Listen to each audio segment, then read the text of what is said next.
오늘부터는 논어도 한번 살펴보도록 하겠습니다. 우리가 잘 아다시피 논어라는 것은 공자님께서 특별히 직접 쓰신 저서가 아니고 그 제자들이 공자님의 말씀을 듣고 찻자리에서 공부 마친 후에 찻자리에서 이런저런 말씀을 듣고, 말씀이죠, 이게 논어, 말씀을 듣고 그걸 들은 학자들이 서로 논해서, 서로 의논해서 이런 말은 시자, 이런 말은 너무 길다, 너무 어렵다, 이래서 그들 수준에 맞게 쓰여진 책이 논어라고 가볍게 생각하시면 되겠습니다.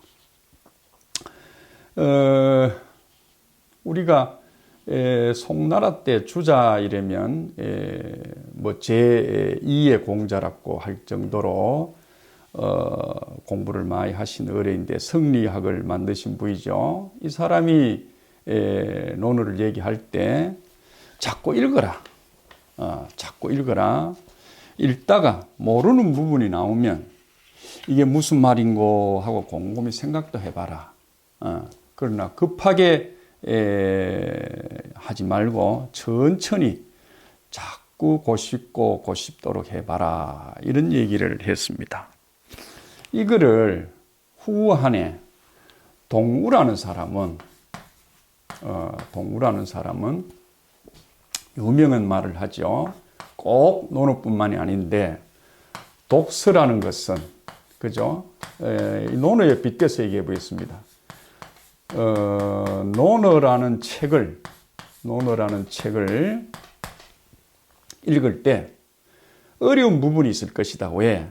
읽는 사람은 성인이 아니니까 학생이고 범인이잖아, 그죠?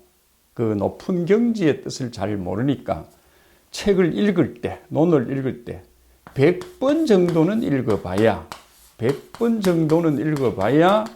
그 뜻을 조금씩 짐작을 할 것이다.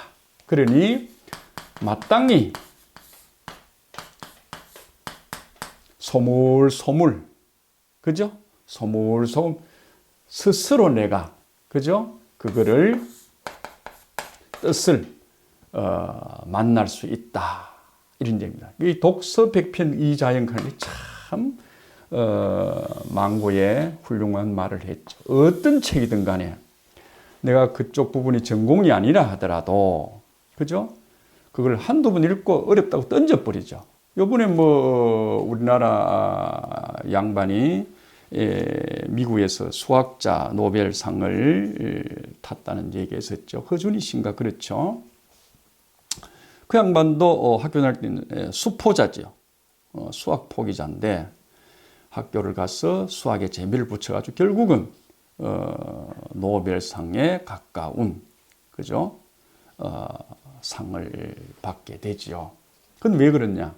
모르는 문제를 100번 정도씩 파고들었다는 얘기입니다. 논어도 그렇습니다. 망고의 소위 성경이라 하니, 아이고, 한 줄 읽다가 글도 어렵고 뜻도 어렵고 던지지 말고 100번 정도 읽으면 스스로 내한테 나타난다, 이 말입니다. 그 뜻이 나타난다 하는 것이 주자 선생의 얘기나 동우 선생의 얘기나 같다고 생각합니다. 그 다음 또 유명한 얘기로는요, 논어 반북하는 말이 있습니다. 논어 반부라. 아주 유명한 말인데요. 논어 반부라. 무슨 말이냐고 그러면, 이것도 송나라 때 나대경이라는 사람이 항림옥로라는 책에 썼는데, 조보라는 사람이 있었습니다. 조보. 이 조보가 누구냐고 그러면 송나라를, 지금 송나라죠. 송나라를 세운 개국 임금이 태조, 소위 조광륜, 우리 같으면 뭐 이성계이 되겠죠. 조광률이라는 태조를 만나서 송나라를 개국합니다. 엽니다. 여는데 열고 나서 소위 그 창립공시이니까 높은 자리에 차지를 하고 있겠죠. 그러니까 이제 옆에서 수두수두거립니다. 자는 촌에서 뭐 한 중학교 정도밖에 안 나왔어. 그래가 아는 게 없어. 학식이 없어. 근데 저 높은 데 앉아가지고 전쟁터에 싸움할 때 같으면 모르지만은 지금은 많은 공무원들 거느리고 나라를 경영해 나가야 되는데 저 못할 기다. 안 된다. 우리가 저 자리에 꺼넣자 하고 이제 웅성웅성 한 거예요. 그리고 그 얘기 결국은 임금한테 들어갔습니다. 들어갔습니다. 그래서 임금이 친한 사람이니까 저녁에 불러요. 한잔하자 하면서. 야, 조보, 응? 아이, 조정에서 말이야, 니 보고 이런, 소위, 디스하는 소리가 들리는데, 사실 한번 얘기해봐라. 난 니가 상당히 실력 있다고 생각하는데, 이러니까. 폐하, 맞습니다. 나는 촌에서 중학교 2년 중퇴입니다. 그렇지만은, 이 시대는, 내가 총칼 쓰는 것이 맞기 때문에 무장이 되었습니다. 그런데 나에게는 논어가 있습니다. 무슨 소리냐? 논어란 책이 있는데 이걸 한 권 다 못 읽고 반을 읽고 당신을 도와서 개국을 했습니다. 이 나라를 새로 세웠습니다. 그래. 그 다음은 이러니까 다음 남은 반부 가지고 앞으로 당신을 도와서 이 나라를 태평성대로 만들어 가려고 합니다. 그래서 지금도 날밤을 세우면서 논어를 읽고 있는 중입니다. 했던 유명한 일화가 있습니다. 이 논어 반부라는 얘기인데요. 예, 그렇습니다. 우리나라 그 이병철 삼성 회장님도 무슨 책을 읽으십니까? 이러니까 난 아무것도 없다. 논어 외에는 없다. 아침에 일어나면 논어를 펼쳤다가 저녁에 잠들 때도 논어를 읽고 잔다. 이랬다는 일화가 있죠. 이런저런 쭉 세월이 지나서 이제 학자들이 나오면서 논어를 연구를 많이 합니다. 우리나라에는 여러분 잘 아는 다산 정약용 선생 있죠. 이 양반이 강진에 유배 생활을 하면서 논어 고금주라는 책을 씁니다. 옛날의 책과 지금의 책들을 논어를 읽고 쓴 사람들 책을 다 분석해서 나름대로 줄을 달았다. 논어 고금주. 그게 책이 지금 1989, 2000년대까지 책이 안 나왔습니다.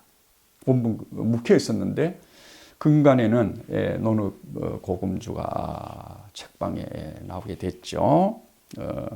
관심 가지시길 바랍니다. 그 다음에 다산생과 연대가 비슷한 일본의 동양 철학자, 유명한 철학자죠. 이또 진사이라는 양반이 논을 한마디로 표하는데 뭐라고 했느냐. 이 우주에서 제1번으로 꼽으라고 그러면 엄지에 꼽히는 책이 이 논어다 할 정도로 논어가 상당히 매력이 있는 것 같습니다. 앞서 다선생은 논어가 뭐냐고 제자들이 마이크를 갖다 대니까 경세지하겠다. 세상을 경륜해낼 수 있는 학문이다. 이랬다고 그랬죠. 몇 년 전에 하버드 대학에서 논어 강좌를 열었던 교수가 여러분들 아시죠? 마이클 푸엣이라고.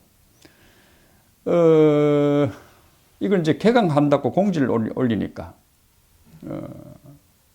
뭐 엄청 그 수강 신청이 밀려가지고 다 받아들이지 못했다는 얘기가 들릴 정도로 유명한 양반인데 이 양반도 논어를 뭐라고 그랬냐 이러니까 관계구조학이다.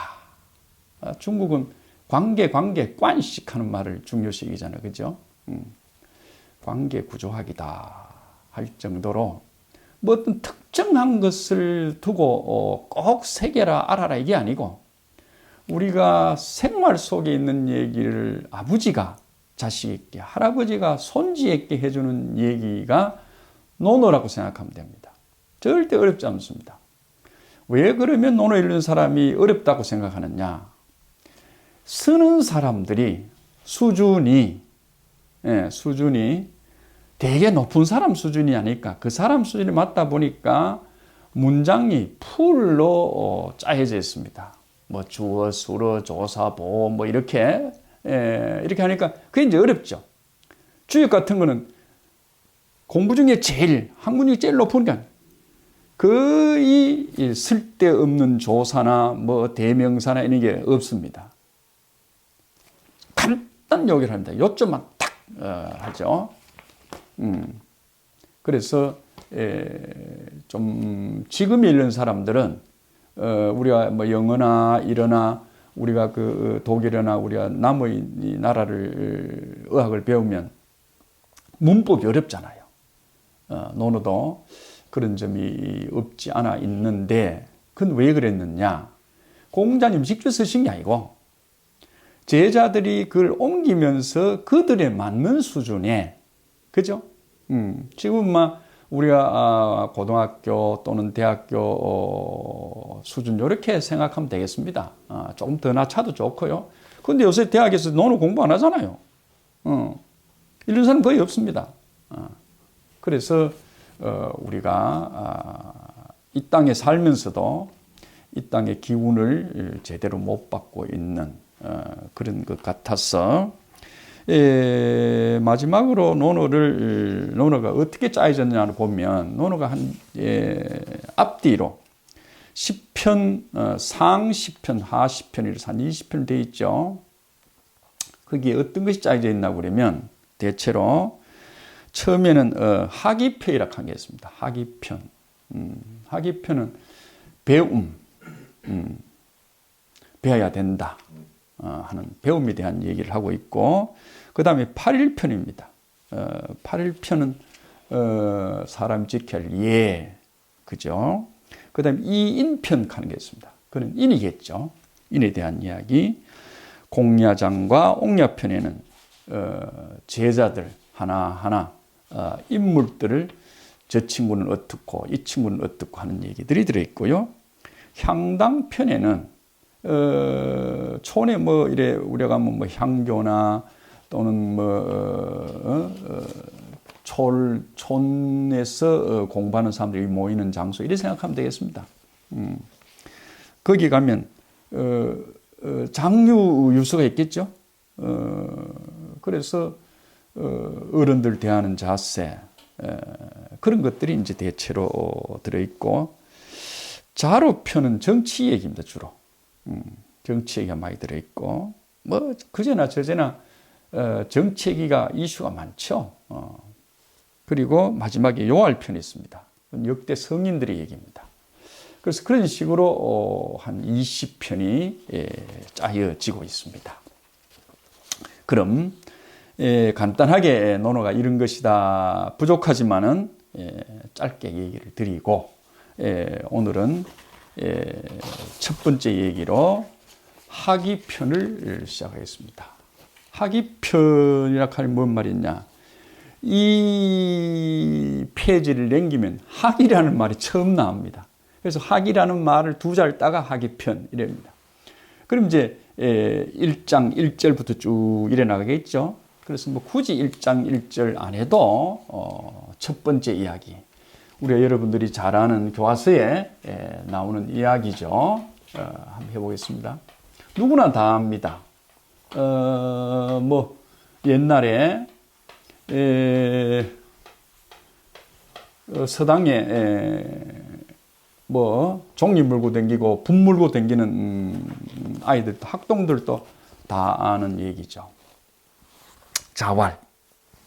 여러분 이 강의를 들으신 분들은 따라 하시면 좋겠습니다. 자활, 하기시습지, 불력열화, 유붕자원방내, 불력낙화, 임부지불온, 불력군자호.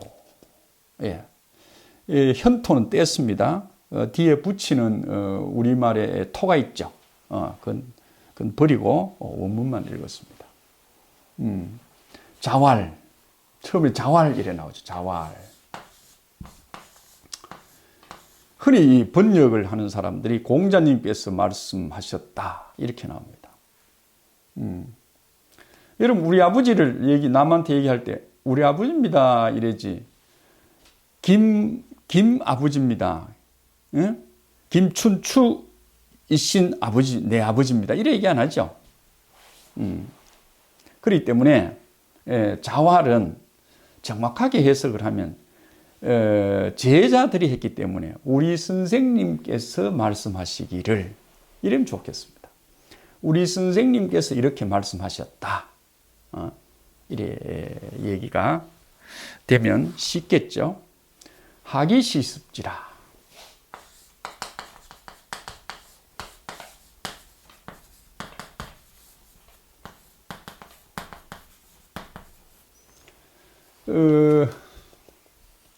뭐 주역을 하면 이게 얘기가 상당히 많습니다.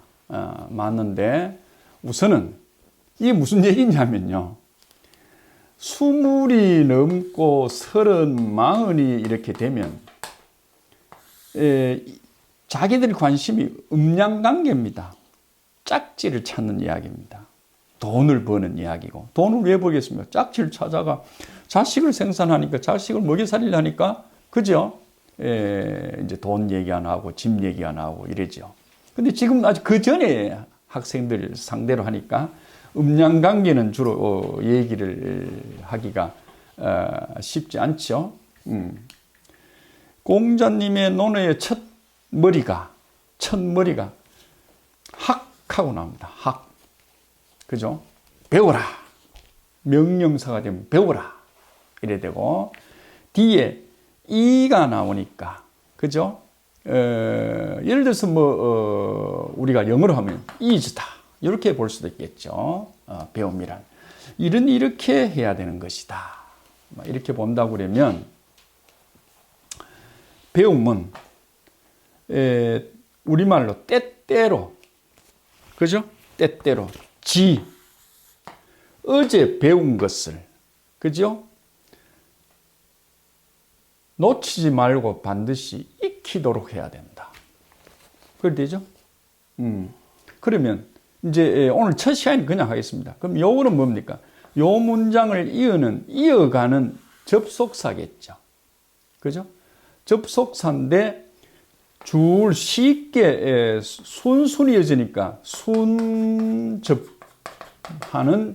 접속사입니다. 순접속사. 그러니까 흔히 순접사 이래죠. 그럼 뭘 익힌다? 여기 동사가 여기죠. 뭘 때때로 하면 부사죠. 익힌다. 뭘 익히죠? 요게 이제 배움이죠. 뭐 배움? 아까 선생님한테 배운 거, 낮에 배운 거, 어제 아래 배운 거죠. 배운 거는 요게 이제 지니까 학을 나타내는 대명사 있다 됐다가 되겠습니다. 그죠? 그것을 익힌다 이 말입니다. 앞으로 이제 어떻게 나갈지 모르지만 이게 필요하면 이렇게 하고 뜻이 중요하면 뜻만 새기고 이러도록 하겠습니다. 그런데 제가 학교에서 논어를 쭉 이렇게 강의를 해보면 조금 이제 글자가 눈에 들어오면 품사를 묻습니다. 지가 뭘 나타내는 겁니까? 이가 뭘 나타냅니까? 이 이제 눈이 좀 뜨였다는 겁니다. 그게 안 뜨이면 어떻게 될까요? 그냥 걸리습니다. 어떻게 해줍니까? 학이시 습지 그죠? 학 이시 습지 그냥 읽는다는 거죠. 읽고 해석도 뭡니까? 통으로 지가 알아서 하는 거예요. 짐작하는 거예요. 짐작. 그죠? 여러분, 짐작이 뭔 말입니까? 짐작이? 술집에 주모가, 지나가는 과객에 와서 술을 한잔 달랍니다. 그러면 술 뜨는 국자가 있죠. 술 뜨는 국자. 술 뜨는 이게 술 뜨는 국자가 있습니다. 이게 이렇습니까? 술 뜨는 국자가 있는데 그 국자에다가 한 바가지 뜨는데 정량이 아닙니다. 정량. 떠지는 기분대로 뜹니다. 그게 이제 짐작하는 거죠. 얼음짐작하는 거 아닙니까? 대충. 그리고 짐작해서 우리가 흔히 자기 나름대로 막 해석을 이제 하는데 그거는 이제 동네에서 그렇게 해도 되고 여러분 이제 정말 오늘 이렇게 배워보겠다 하는 사람은 송곳으로 딱딱 들어가면서 이제 공부하면 이제 맛이 나겠죠. 어쨌든 이래 가나 저래 가나 서울 가면 됩니다. 나중에는 알아집니다. 요 정도 하니까 지금 벌써 여러분들이 아는 요걸 읽어보면서 여기 내가 아는 사람 있네 할 겁니다. 그게 누구죠? 예, 김시습이라는 사람입니다. 맞죠? 세조가 그러니까 수양대군이죠. 수양대군이 조카 단종을 쫓아내고 그 자리를 차지할 때 김시습이가 서울 수락산에서 고시 공부를 과거 공부를 하다가 그 소식을 듣고 책을 다 불사버리고 똥통에 빠져가지고 나는 이제 공부 안 한다, 세상과 절렬한다 했던 양반이 이제 김시습입니다. 이 김시습이가 5살 때부터 신동이라고 소문이 나가지고 세종 임금한테 가서 이제 그 시험을 당합니다. 요래도 묻고 저래도 묻고 이걸 아느냐 저걸 아느냐 요거 해석해봐라 저거 해석해봐라. 신도이거든. 신동이란 소리를 들었던 양반인데 그 양반 이름이 이 김시습입니다. 예. 뒤에 이 양반이 이제 그 자가 나오죠. 이 자가 열경입니다. 그죠? 조금 후에 나옵니다만 하기시습지 불력 여로와 할 때 열경입니다. 딱 그 어머니 말대로 김시습의 어머니 말대로 잉태를 하는 날, 그죠? 잉태를 하는 날 공자님이 그 어머니한테 품으로 싹 들어왔다는 거 아닙니까? 그게 그래서 그런지 그대로 이름이 요대로 문패를 요대로 갖다는 거예요. 어렵지도 않고 김시습이 불령 여로와 할 때 자는 열이라고 씁니다. 열경 선생 이렇게 쓰죠. 오늘 뭐 첫 시간이라서 하기편의 첫 대가리만 맛을 한번 봤습니다. 좀 쉬다가 하도록 하겠습니다. 예.